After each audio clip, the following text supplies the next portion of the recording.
গৃহপালিত পশুকে কামড়ানোর অপরাধে জামালপুরে বেওয়ারিশ কুকুর হত্যার একটি ভিডিও সামাজিক যোগাযোগ মাধ্যমে ভাইরাল। নির্মমভাবে হত্যার ঘটনায় নিন্দার ঝড় উঠেছে এলাকায়। ঘটনার 7 দিন পর অভিযুক্তকে আটক করা হলেও মুচলেকা নিয়ে ছেড়ে দিয়েছে উপজেলা প্রশাসন।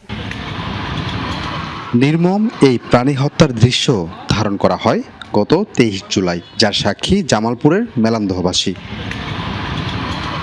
প্রত্যক্ষদর্শীরা জানায় মাহমুদপুর গ্রামের মুদি দোকানি রাজু সরকারের একটি ছাগলকে কামড় দেওয়ার পর কুকুরটিকে হত্যা করা হয়।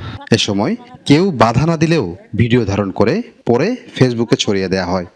উনি বলছে যে আমার ছাগলে কুত্তে কামড়ায়, এই জন্য কুকুর দড়ি দিয়ে বাইন্ধে গাছের সাথে নটকায়ে মেরে ফাঁসটা নেয় মেরে ফেলাইছে। যেভাবে মেরেছে সেটাকে আবার ফেসবুকে সোশ্যাল মিডিয়াতে এটাকে আবার পাবলিশ করা একটু নেগেটিভ ভাবে নিয়েছে আর কি, যে কারণে একটু আলোচনার বিষয়বস্তু জন্ম দিয়েছে। পশু যে আচরণ করতে পারে, মানুষ কিন্তু পশুর নিয়ে আচরণটা করতে পারে না। আর যে কাজটা করা হয়েছে আসলে এটা পশুর চেয়ে একটা নিকৃষ্ট কাজ করা হয়েছে, এবং এই কাজ করার পরে আসলে সোশ্যাল মিডিয়াতে দেওয়া এটা কোনোভাবেই ঠিক হয় নাই।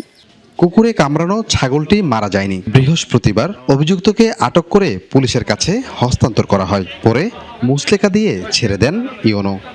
আমরা আশা করব এই ধরনের ঘৃণিত কর্মকাণ্ডে কেউ যেন কখনো না জড়ায়। তাকে এই বিষয়ে জিজ্ঞাসাবাদ করা হয়। তিনি তার অপরাধ স্বীকার করছেন যে তিনি ক্রোধের বশবর্তী হয়ে একটা প্রাণীকে হত্যা করে ফেলেছে এবং আমাদের কাছে ক্ষমাও চেয়েছেন। যেহেতু উনি ভুল করে ফেলেছেন বলে আমাদের কাছে ক্ষমা প্রার্থনা করেছেন। তাকে লিখিত একটা মুচলেকা নিলাম আজকে, যে ভবিষ্যতে তিনি এই ধরনের কোনো কর্মকাণ্ড করবেন না। ঘটনার পর থেকে একরকম গা ঢাকা দিয়েছেন রাজু সরকার। অভিযুক্তের স্বজনের দাবি, গৃহপালিত প্রাণীর উপর কুকুরের আক্রমণের জেরে এমন ঘটনা। কাজটা ভুল হয়ে গেছে, আগে দিয়ে ছাগল মারা হাল দিছে, আজকে ছাগল মারলো, কালকা যে মুরগি খাইতেছে, আবার মানুষেরও কামড় দিতে পারে, এটা তো কোনো বিশ্বাস নাই। এ ধরনের নিষ্ঠুরতা বন্ধে প্রাণী কল্যাণ আইন 2019 প্রয়োগের বিধান থাকলেও এক্ষেত্রে প্রশাসন সে পথে হাঁটেনি। সাগর ফরাজি, যমুনা নিউজ, জামালপুর।